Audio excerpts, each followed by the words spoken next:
আসসালামু আলাইকুম ওয়া রাহমাতুল্লাহ। অনেক ভাই প্রশ্ন করতেছেন যে অনেক জায়গায় নদী ভাঙ্গনের কারণে দেখা যায় কিছু কিছু কবরস্থান, যেগুলো পারিবারিক কবরস্থান, সেগুলো নদী ভাঙ্গনের কারণে অনেক সময় কবরগুলি ভেঙে যাচ্ছে। একবারই বললেন যে একটা কবর প্রায় ভেঙে নদী গর্ভে চলে গেছে। বাকি কিছু কবর আছে এখন এই অবস্থায়, কবরগুলি এক জায়গা থেকে এক জায়গায় স্থানান্তর করা যাবে। একজনের 2-3 মাস হয়েছে কবর দেওয়া হয়েছে। আসলে সাধারণত সাধারণ অবস্থায় কবর থেকে লাশ বের করা এবং অন্য কোথাও স্থানান্তর করা জায়েজ নেই।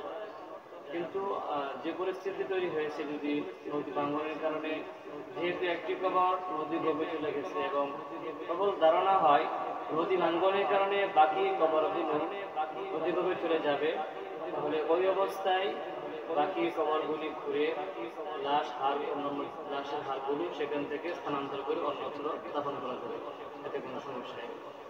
আসসালামু আলাইকুম ওয়া রাহমাতুল্লাহ।